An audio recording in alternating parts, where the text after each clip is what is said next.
South Dakota's Summit League leading women notched another weekend sweep, but the split salvaged by the men might have been more important. How's everybody doing? I'm Jay Elsen, and this is Coyote Corner. Well, with Western Illinois' upset of Omaha on Wednesday, South Dakota's grip on the all-important 8th spot in the Summit League standings got a little less secure.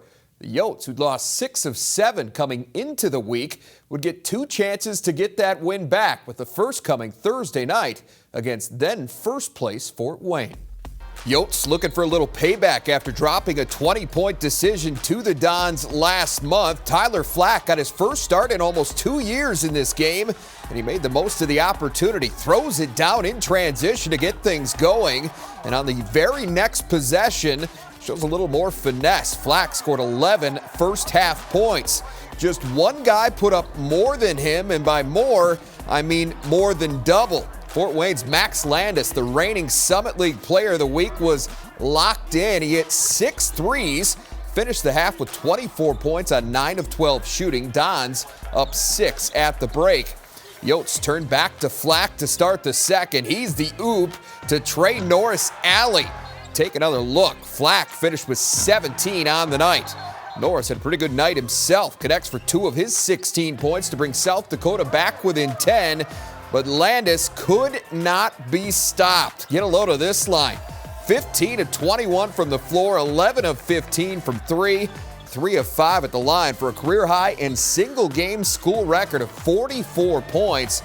Fort Wayne also set a school record with 23s as a team as they complete the season sweep of the Coyotes 95-82. Trey Burnett, who came off the bench for the first time in 57 career games at USD, led the Coyotes with 18 points, while DJ Davis reached double figures for the 5th straight game. He finished with 10.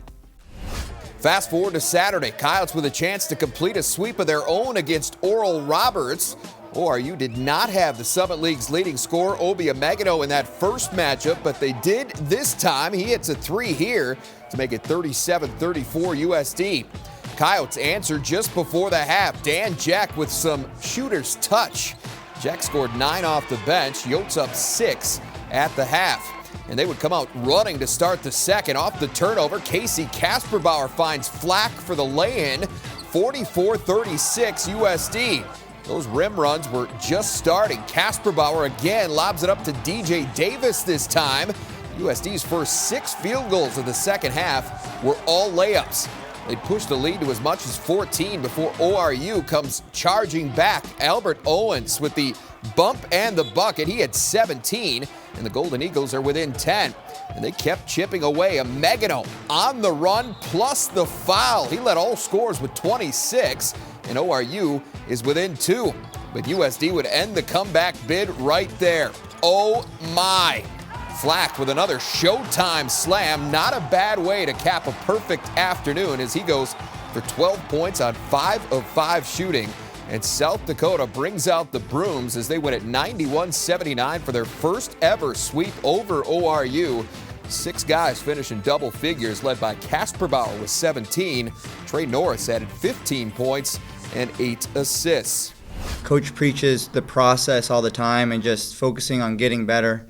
And I thought there was no hanging our heads after the IPFW game. The very next day we had practice, we went to work, came together, and we played very loose tonight, I thought, as well. Now that win was big for a couple of reasons. Not only does it put the Coyotes a game and a half in front of Western Illinois, but it also gives USD the tiebreaker on Oral Roberts. Craig Smith's 100 win as a head coach brought a lot of relief. Find out what he saw as the key to that much-needed victory when we come back. Coyote Corner on Midco Sports Network is presented by Dakota Land Honda. And welcome back to Coyote Corner. Jay Elsen and Craig Smith now, head coach of the USD men. And Craig, you got your week started with Fort Wayne. You knew that was coming on Thursday night, but something of note actually happened the night before. Western Illinois picked up its first league win with an upset of Omaha. That pulls them, of course, a game closer to you in the standings. Did you guys, after that, sense any extra pressure, knowing, kind of what was at stake with that 8th spot? Not really. I mean, we can only control what we can control, and I think that our guys put enough pressure on themselves to have high expectations no matter what. And in this league, anybody truly can beat anybody. So it is what it is, and all we can control is our attitude, our effort, and our execution. And that's all you can do at that point. Well, as you got to Thursday night then, there was one pretty noticeable absence when you guys took the floor. We learned right about then that Shai McClellan had been suspended for the night. That's 30 minutes and 12 points a game that's suddenly not available to you. So what can you tell us about that situation? Yeah, Shai's suspended from the team for reasons that will remain confidential at this point. And if things change, you'll be the first to know. I appreciate that. Well, there was one other change to the lineup as well in terms of the starting five. Tyler Flack gets his first starts. It's March of 2014. It's something that a lot of people have been waiting for as he's continued to progress from that injury situation. And he starts in place of Trey Burnett, who comes off the bench for the first time in his Coyote career. So take us through that decision. Why the change? We don't change starting lineups a lot. Trey Burnett had started every game up to this point in his year and a half at the University of South Dakota, but he's been in a little bit of a funk. And sometimes just getting a different look, maybe a different perspective, can really spark your team first and foremost, and maybe spark that individual. So both those guys I thought had pretty good weekends. Yeah, from an individual standout, yeah, both of them played well. Trey did well off the bench. Actually, your leading scorer coming off the bench for the weekend. Mm-hmm. So pleased with what you saw in that first two games? Yeah, by both of them. Tyler Flack's got to work on. There's so many things he does well. He's always had issues with foul trouble, and we got to clean that up, certainly. And Trey, I thought, really handled it well and came out ready to play, and we need his scoring punch if we're going to be able to get to where we need to go.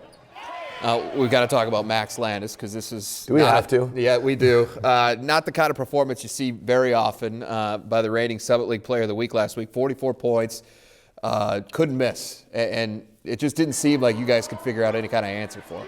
We threw about everything we could at him, and DJ is a very good defensive player. He was fighting about 103-degree temperature that night, and so he was a little bit behind on some things, wasn't quite himself, but more than anything, Landis was just really, really good. And you got to give the kid a ton of credit. Their team was looking for him, but they all shot it well. They had 9 other threes besides those 11, so it was just one of those nights. Well, you had to put it behind you in a hurry because Oral Roberts came to town then on Saturday, and the key word here in this game turned out to be balance. I mean, you ended up with 6 guys in double figures. Was that as complete a team effort as you've put forth this season? You know what? We look like we did early in the year. We were really sharing the ball, and I thought that way the whole weekend. Even the Fort Wayne game, we were down 8, as bad as it was with 10 to play. We couldn't get any stops, but we had some wide open looks that just didn't fall. And I thought we really shared the ball. We had pace again on offense.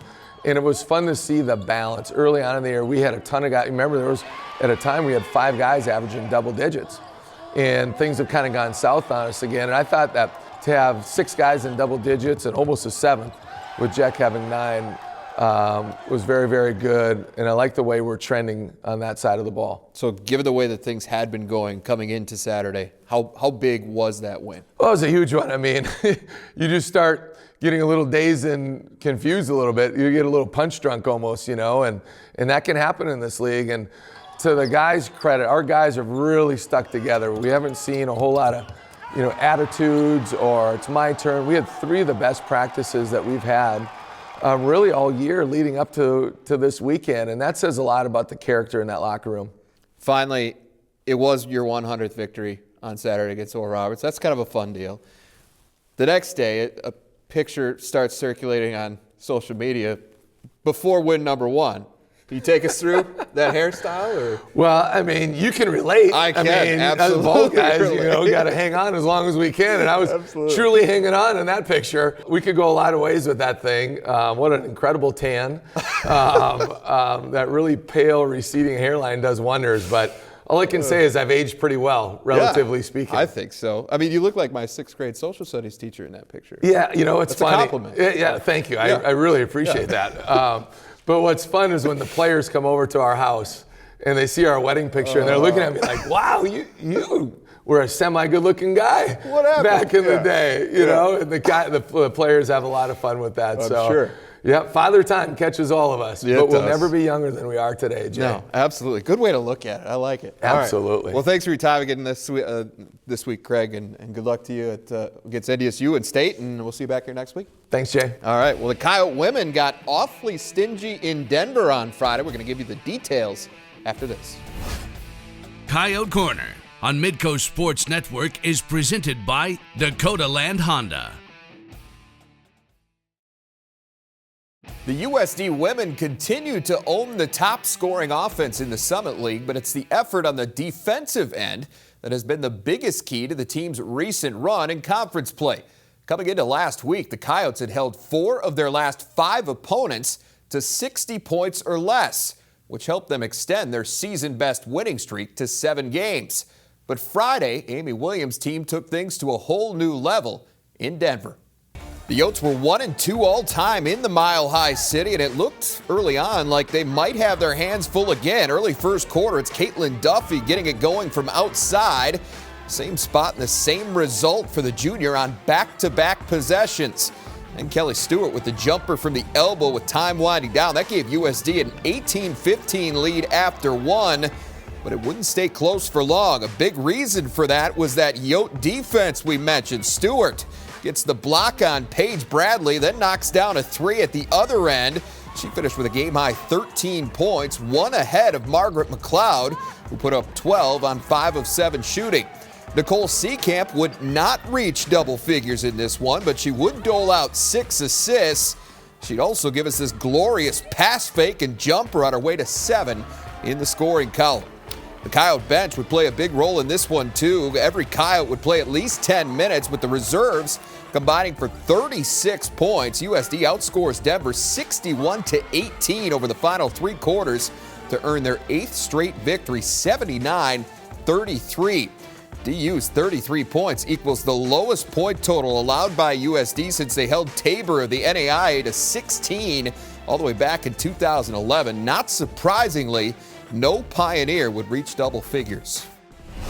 2 days later, the road trip would wrap up at Baxter Arena in Omaha. The Mavs had given USD fits in their first meeting in Vermillion back in January, but there was little evidence of that in the first half. Ty Heemiller would set the tone with a strong take to the rim and the finish. Then it's defense turning into offense. Allison Arns with the steal. The dish ahead to Seekamp, who threads the needle to Abigail Fogg for the lay-in. That was the start of a big night for Fogg, as she'd come off the bench to put up a career-high 14 points in 16 minutes. Yotes would lead 31-16 at the half, but Omaha would come out firing in the third. The Summit's leading scorer, Michaela Shaw, would key the comeback on the strength of not 1 but 2 and ones in the quarter, sparking an 18-4 UNO run. Remy Davenport with a long triple here. That gave the Mavs the lead at 42-40. But just when it felt like the tide had turned, enter Seekamp. The senior would drill this triple to put the Yotes back in front, and they would never trail again. USD outscores Omaha 26-11 in the final frame to earn a hard-fought 70-55 road victory. Seekamp only 5 of 16 from the field, but she still finished with 14 points, 6 assists, and 3 steals. The bench proves big yet again, as along with 14 from Fogg, Jasmine Trimboli contributes 13 points and 5 boards, while Kate Liveringhouse goes for 6 points and pulls down a team-high 7 rebounds. So defensively, 7 out of 8 quarters, very strong for USD last weekend, but it's that one that didn't go well that has Amy Williams a little frustrated. We'll talk about that with her when we come back. Coyote Corner on Midco Sports Network is presented by Dakota Land Honda. And welcome back to Coyote Corner. Jay Elsen joined now by the head coach of the USD women, Amy Williams. And Amy, we've been talking a lot about defense lately, and that's where we're going to start again because, frankly, it was pretty good again. You held Denver to 33 points on Friday night. That's the lowest total you've allowed to an opponent since 2011. What was the key to getting that done? Well, it's just really our team buying into playing in stances, being ready to play, having proper positioning, and really committing to that. And I thought before we headed on this road trip, we knew that it was going to take a great defensive effort, tough road trip, and our kids really bought into that and committed and locked in defensively. And with the way this game unfolded, you were able to use a lot of different rotations, but even with that, Denver was still not able to get into any kind of rhythm offensively. What does that say about your team's level of preparedness when you can throw a bunch of girls out there that might not play together a lot and you're still that good defensively? Well, the best thing about this team right now is that our bench is just really wanting to find ways to contribute. And every time they come into the game, they're competing and they're trying to find their way, to more minutes, and they're buying that with defense. They're really just kind of locking in and wanting to contribute on that end of the floor. And that's, we talked a lot lately about this time of year when you can get contributions off the bench, that's going to be very good for our team and our successes. Well, you picked up right where you left off on Sunday afternoon then in Omaha. The Mavericks mustered just 16 first-half points against you on 7 of 27 shooting. The difference with this game is UNO woke up. They put together a huge third quarter. What changed? I thought we just kind of weren't quite that same level of intensity to start the second half, and they punched us twice before we kind of knew what hit us, and we had to wake up pretty quickly. And it was really good for our team, though, to have to overcome that and find a way to lock in and correct some things that needed to be corrected and bounce back and still get a win. Yeah, I mean, they got you wobbling. There's no question about it, but they weren't able to knock you down. You come back. Big fourth quarter. Abigail Fogg was a huge part of that. So how did you do it? How did you get that turned around that quickly to come away and then pull away for a 15-point win? Well, we really just talked about the things that needed to happen, and we felt like our ball pressure was a big key there in the third quarter. It kind of was a little lax, and we picked things up there to end the third quarter and more importantly into the fourth quarter, and we got a lot of deflections down the stretch and made some deep plays defensively that sparked it. Oh, we talked about Abigail Fogg already. She was one of two bench players that had some big-time performances for you. She had 14 points in 16 minutes. Jasmine Trimboli gives you 13 points. Together, they were 12 of 21 from the floor. Extremely valuable on a night where, say, Nicole Seekamp goes 5 of 16. Yeah, I mean, it's just great contributions from those players. We know we're capable of that. We have lots of players that are capable of that. And Kate Liveringhouse off the bench, just very limited minutes with foul trouble, but came away and led us in rebounding. 7 rebounds, had a huge offensive rebound putback, and those bench performances are what have been really defining us and giving us a spark. Up next, get a chance to avenge that one league loss. Oral Roberts comes to town on Saturday. What has to go differently this time around? Well, it would be really nice if we don't shoot 28% from the floor again. Right, yeah. But that's really a credit to their defense. They're very good at keeping the ball in front and making you take contested shots. And so we're going to have to find a way to attack their defense a little bit better this time around. All right, well, good luck. And we'll see you back here next week. Thanks, Jay. All right. Well, it took a lot of work in a very short window, but Bob Nielson's first recruiting class is in the books at USD. We're going to take a closer look at South Dakota's very successful signing day when we come back. Coyote Corner on Midco Sports Network is presented by Dakota Land Honda. And welcome back. Well, 7 weeks after he was announced as the 30th head coach in South Dakota football history, Bob Nielson has secured his first haul of new Coyotes. USD received national letters of intent from 24 student athletes on National Signing Day, with another 7 high school standouts accepting offers of admissions. Well, I feel really good. Our staff worked exceptionally hard over the last month to put together a really good class, a group that's very excited to be at the University of South Dakota, and a class that's going to give our program a great direction into the future. A total of 12 states are represented in this year's class, with the highest number of athletes coming from right here in South Dakota. The Coyotes picked up a total of 5 in-state recruits in 2016, and while all of them put up impressive individual numbers during their high school careers, Nielson says there was something else about that local group that really stood out. The one thing that stands out is they all come from very successful programs. They're they're proven winners, guys that are going to come in and understand what it takes to be successful. They certainly are good athletes, but a lot of times it's those intangible things that really separate them, and I think that's the case with those 5. From a position standpoint, it was an almost even split between offense and defense. South Dakota landed 6 defensive linemen and 6 wide receivers. They added 5 to the offensive line and linebacker groups, 4 defensive backs, 2 quarterbacks, 2 tight ends, and 1 running back.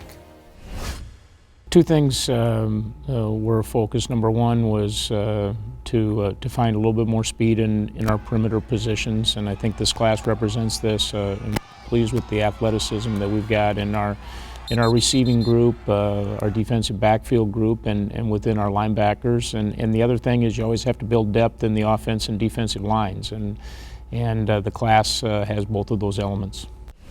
With signing day in the books, the focus now shifts to the spring. The Coyotes are scheduled to begin practice on Wednesday, March 30th, with the annual spring football game slated for Saturday, April 23rd.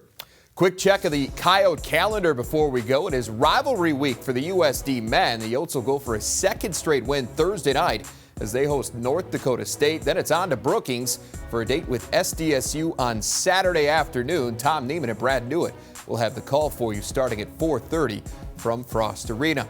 Meanwhile, just 1 game on the schedule for Amy Williams and company. The ladies will be looking for payback as they attempt to avenge their only Summit League loss against Oral Roberts.